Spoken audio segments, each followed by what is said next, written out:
Nanti tidak mudah loh mengundang Gus Bah untuk ngisi pengajian, itu nggak gampang. Gus Bah lebih senang apa? Ngaji. Dan itu nggak mau direkam terus dipopulerkan. Tidak punya harapan, tidak apa itu, seakan-akan Allah itu menakutkan. Padahal Allah kan Rahman dan Rahim gitu kan. Dan Gus Bah berkali-kali mengingatkan, kita masuk surga itu nanti itu bukan karena bekal kita ibadah, tapi karena rahmatnya Allah. Sarang itu meskipun sederhana penampilannya, tempatnya sederhana, tapi di situ samudra ilmu.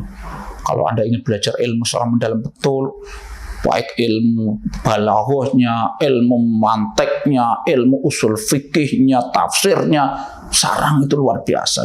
Ini hanya opini arus bawah, opini dari masyarakat kebanyakan. Opini hanyalah sudut pandang. Assalamualaikum warahmatullahi wabarakatuh. Salam sejahtera untuk kita semua. Gus Bah, Kiai Haji Bahauddin Nur Salim. Ya, hari ini dalam konten ini saya akan sedikit bicara tentang Gus Bah, ulama muda yang sangat fenomenal di Indonesia. Saya pikir semua sepakat ya, sepakat bahwa Gus Bah adalah ulama muda yang fenomenal. Mungkin banyak yang tidak tahu, atau mungkin sebagian sudah tahu ya, popularitas yang begitu luar biasa itu sebenarnya tidak dikehendaki oleh yang bersangkutan, oleh Gus Bah sendiri ya. Dan Gus Bah itu yang begitu populer di media sosial, itu jangan dikira terus Gus Bah punya tim yang memang membranding beliau untuk agar populer di media sosial, tidak loh ya. Ini penting, ini penting menurut saya. Bahkan rekaman-rekaman yang sekian tahun yang lalu pertama kali Gus Bah muncul di media sosial, di medsos, terutama di YouTube, itu awalnya kan nggak ada annya sama sekali, nggak ada gambarnya, adanya suara. Itu apa itu?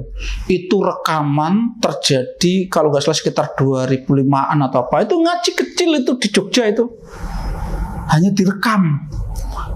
Saat itulah yang populer itu kan ada dua santri Gus Bah yang namanya Rukin sama Mustafa, gitu.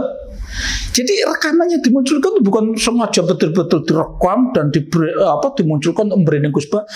Tidak, Gus Bah justru nggak mau. Itu ya bahasanya ya rotok nyolong-nyolong lah. Di santrinya yang agak sedikit beling itu nyolong-nyolong, direkam, dimunculkan di media sosial dan akhirnya booming gitu kan. Dan Gus Bah sekarang pun kan kalau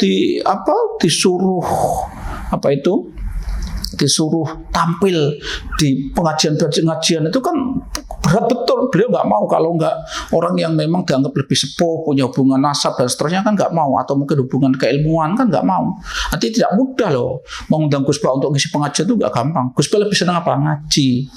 Dan itu nggak mau direkam terus dipopulerkan. Intinya meskipun Gus Bah sekarang populer sekali, itu intinya yang perlu jadi yang ketahui. Gus Bah tidak punya tim yang membranding karena Gus Bah nggak mau.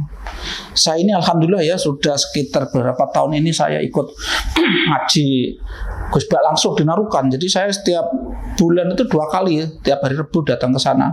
Kalau pas berhalangan saya lewat live streaming. Saya tahu betul di sana. Jadi Gus Bah disewani setelah ngaji kita itu ya juga nggak mau Gus Bah. Pokoknya barang ngaji selesai masuk rumah beliau.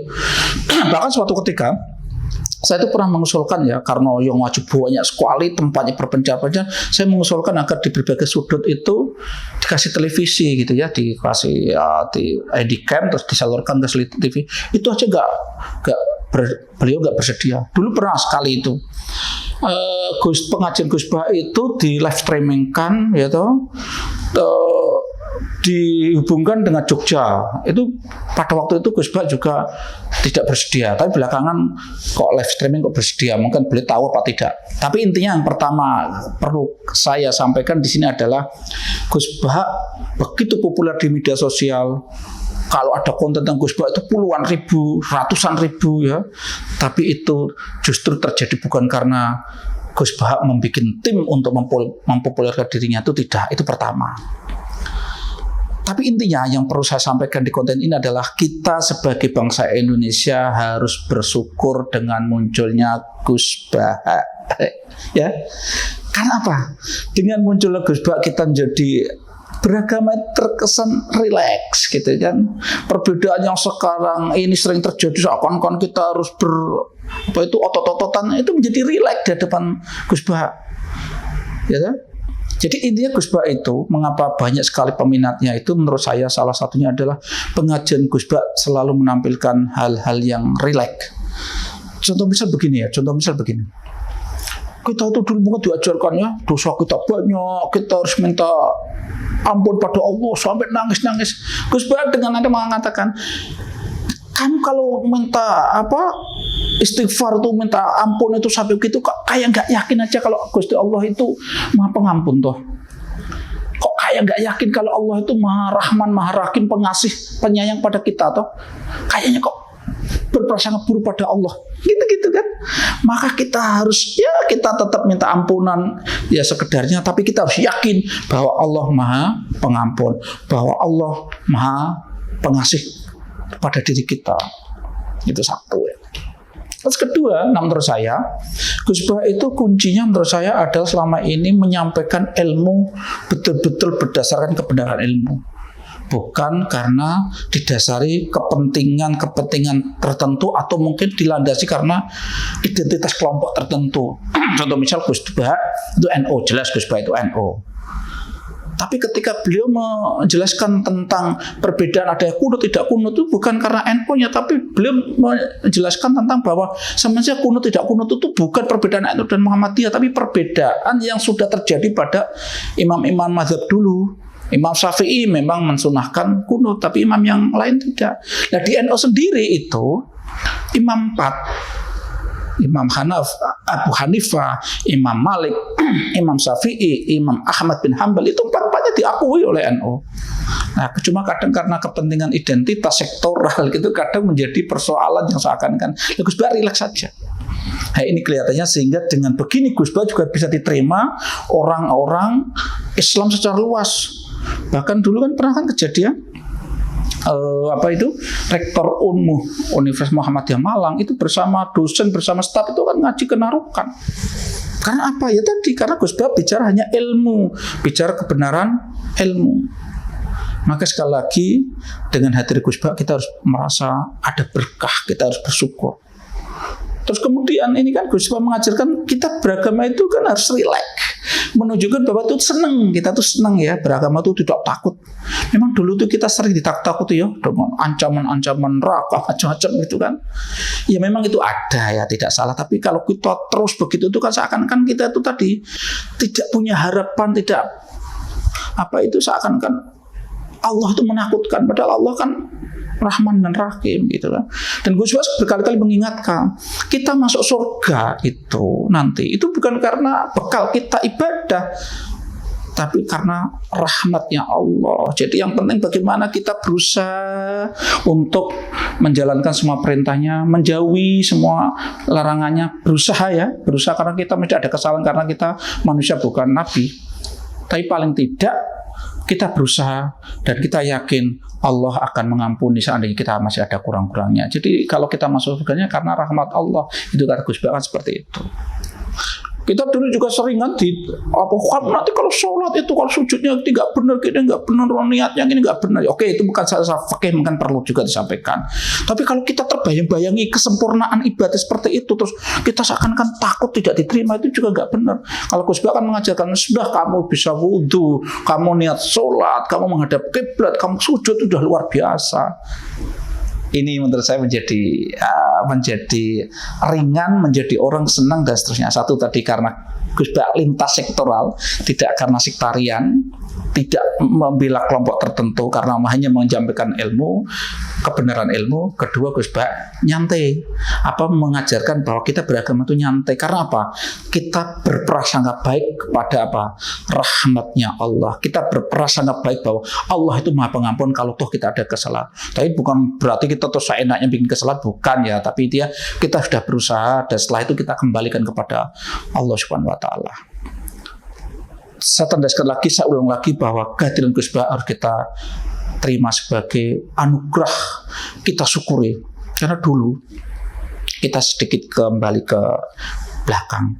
Setelah Indonesia itu mengalami reformasi tahun 2000, itu kan media sosial kita tuh dibanjiri dengan ulama-ulama yang sebagian besar beraliran Wahabi, yang penampilannya pakai jubah, pakai jenggot itu kan.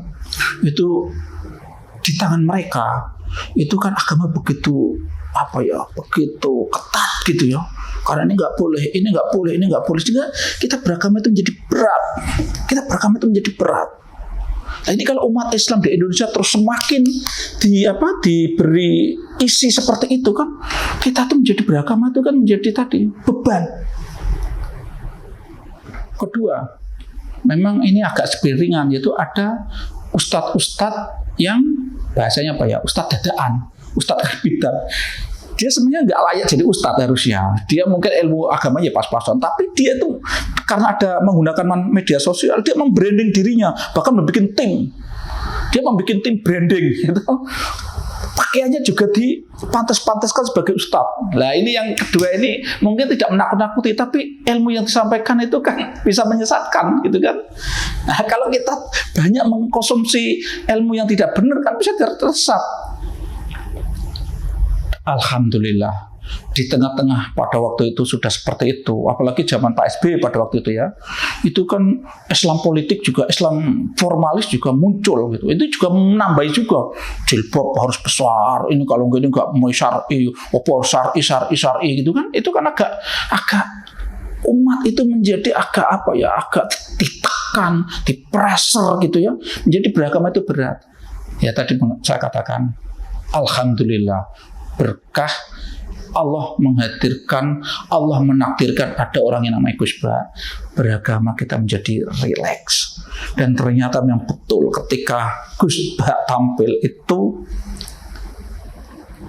orang menyambutnya dengan sukacita, dengan genggam gempita, sehingga dengan waktu yang sangat singkat Gus Bah itu menjadi dai yang berdasarkan penilaian itu, Gus Bah menjadi dai yang sangat populer. Karena apa? Memang yang akhirnya menjadi menjadi magnet tersendiri bahwa orang itu tertarik dengan Gus Bah.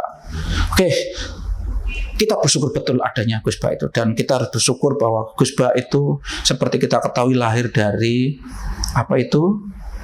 pendidikan pesantren. Gus Bah tidak mengenyam pendidikan formal, perguruan tinggi sampai ke luar negeri, kan enggak, cuma cukup di sarang.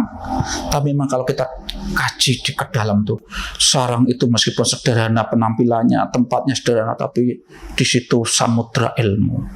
Kalau Anda ingin belajar ilmu secara mendalam betul, baik ilmu balaghahnya, ilmu manteknya, ilmu usul fikihnya, tafsirnya, sarang itu luar biasa. Gus Bah itu cukup di situ. Terus semakin sempurna lagi karena Gus Bah setelah dari sarang itu, Gus Bah pernah mengembara di Jogja.